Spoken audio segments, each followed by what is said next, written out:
Pwede ba sa kanila natin to pag-usapan? Pasensya na. Naging mapusok ako. Totoo, Kahit ako hindi ko nagawa yan, ano karapatan niyang lumipat doon? fiancé ko siya.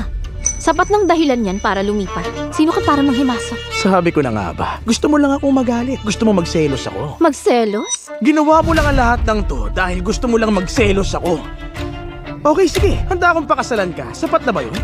Huwag mong sabihin na hindi kita binigyan ng pagkakataon. Eric, ano ba bang hindi maliwanag sa mga sinabi ko?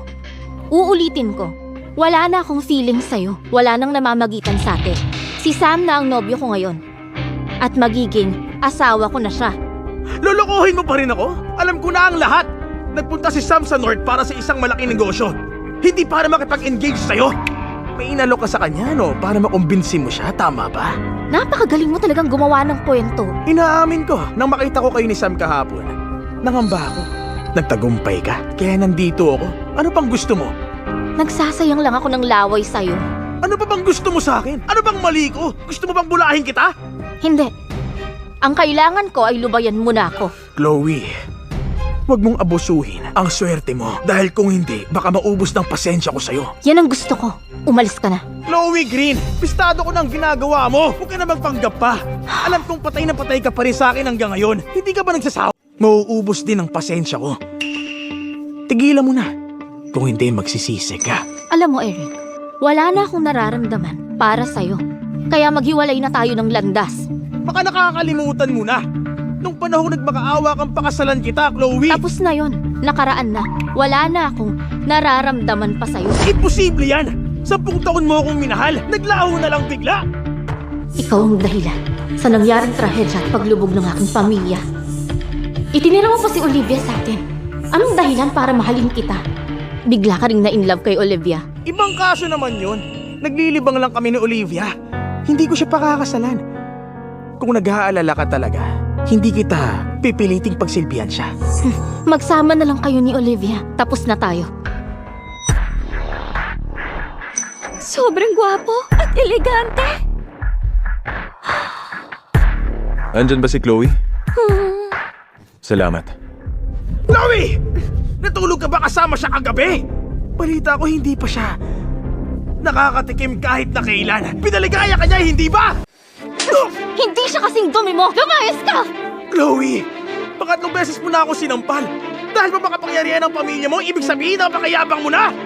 Kung wala ang suporta ng pamilya mong yan, sino ka? Maski si Sam, hindi ka man lang niya magagawang lingunin! Subukan mong ulitin yan. Makikita mo. Lumayas ka! Magbabayad kayong dalawa!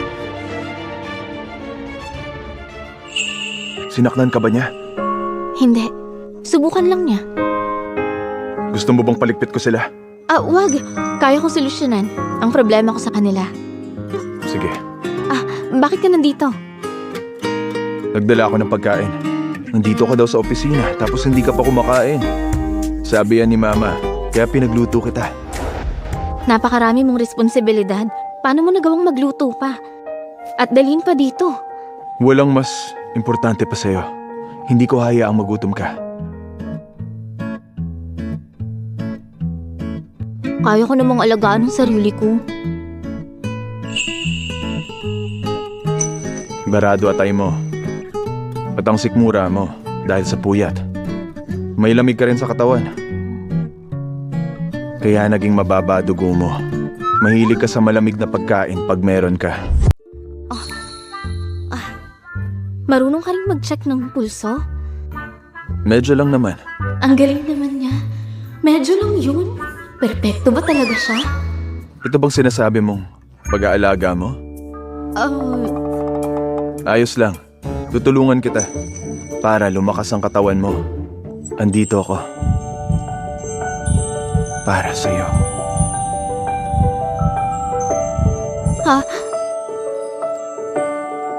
Sabi ni Eric, andito ka daw para sa mahalagang negosyo. Hindi daw para sa ating engagement. Hindi ba't kasal ang pinakamahalagang bagay?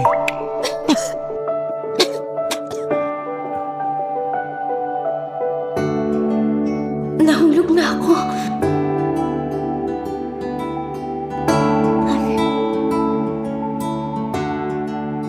Sam, hindi mo kailangang maging mabait sa akin. Ang pamilya natin ay nagkakaigihan ng mabuti. Matibay rin ang ugnayan natin. Hindi mo kailangang gumawa ng kung ano para lang mapasaya ako. Akala mo mabait lang ako para mapasaya ka? Wala na akong ibang maisip na dahilan. Maliban lang kung na-in-love ka sa babaeng di mo naman kilala. Eh kung sabihin kong matagal na akong in love sa'yo. Matagal na? Kailan? Hindi pa tayo nagkikita. Nagkita na tayo. Hindi mo lang naaalala. Bakit hindi ko maalala? Kailan yun? Hindi ko pa pwedeng sabihin sa'yo sa tamang panahon. Ay, naku po anak, mabutit nakabalik ka na. Merong masamang nangyari. Ano nangyari? Anong nangyari sa'yo? Sinong gumawa niyan? Turuan natin ang leksyon. Hayaan mo yan. Ano ba nangyari? Ay tama. Naglalaro ko ng baraha. Nabalitaan ko ang mga green kukunin ng kumpanya. Imposible yan. Kanina lang kami nagkita ni Chloe. Anong sabi niya sa'yo? Ano naman ang sasabihin niya? Pag nakita sa akin, nag-iiyak na at humingi ng tawad sa akin. Kalimutan na daw namin ang lahat at magpakasal na. Ay, sabi ko na nga ba ang babaeng yan? Sino pa bang magpapakasal sa kanya? Gusto ko lang niyang pagselosin. Mabuti na lang, alam na natin yan. Di tayo naniniwala sa kanya. Alam natin ang totoong motibo niya. Siyempre naman, mahal na mahal kaya niya ako. Maliban sa akin, sino ba magpapakasal sa kanya? Kung ganun pala, hindi totoo ang balita.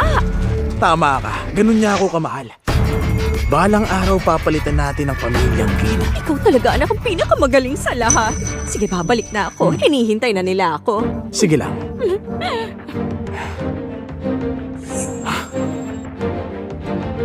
Hello?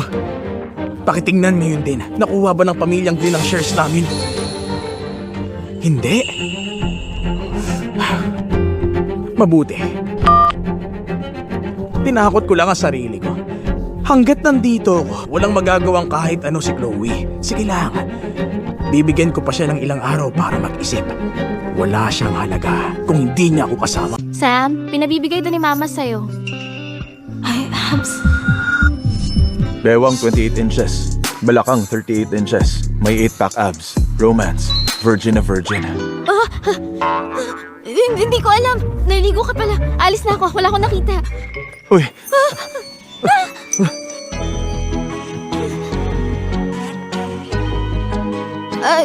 Ikaw, Hindi ko alam na nauutal ka pala. tumayo ka nga, please.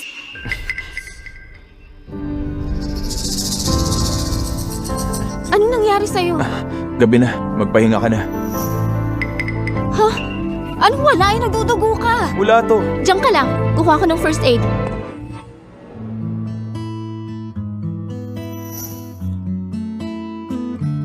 Kita ko na yung buto mo. Hindi ba siya masakit? Ayos lang.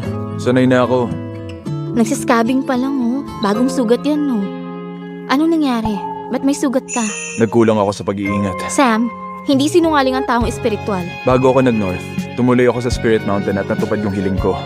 Kaya gumapang ako nang nakaluhod sa... Spirit Mountain? Yan ang bundok na tumutupad ng kahilingan. Oo, Balita ko, may 36,000 hakbang daw yon. Kung gumagapang ka ng nakaluhod, masisira talaga ang tuhod mo. wala yun. Natupad yung kahilingan ko. Kaya maliit na bagay yung injury ko.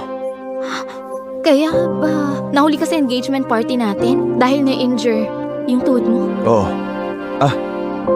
Sorry nga pala. Sana sinabi mo na lang. Naiintindihan ko naman. Hindi mo kailangan magtago. Sige, simula ngayon, sasabihin ko na. Anong hiniling mo? Pwede bang malaman? Isang obsession to. Sa kabutihang palad, nagkatotoo siya. Maganda yan. Binabati kita. Pero dahil malapit na tayong ikasal, pamilya na tayo. Kung may kailangan ka, sabihin mo lang sa akin. Malakas din ang pamilya ko. Meron nga akong isang bagay na kailangan ng tulong mo. Ano yun? Tutulungan kita kung kaya ko. Gusto ko sanang hilingin ang maging tunay na lalaki. Akala ko, hindi nakikipagrelasyon ng tulad mo. Nakahalubilo na ako sa mga tao. Tapos na ako magpigil sa sarili. Parang isang halimaw na pinakawalan. Ang pagnanasa ko, mahirap siyang kontrolin. Baka mabaliw ako. Ganun ba yun kalala? Narinig ko din. Hindi raw maganda sa kalusugan yan. Tutulungan mo ako, hindi ba? Ako... Hindi ko kaya.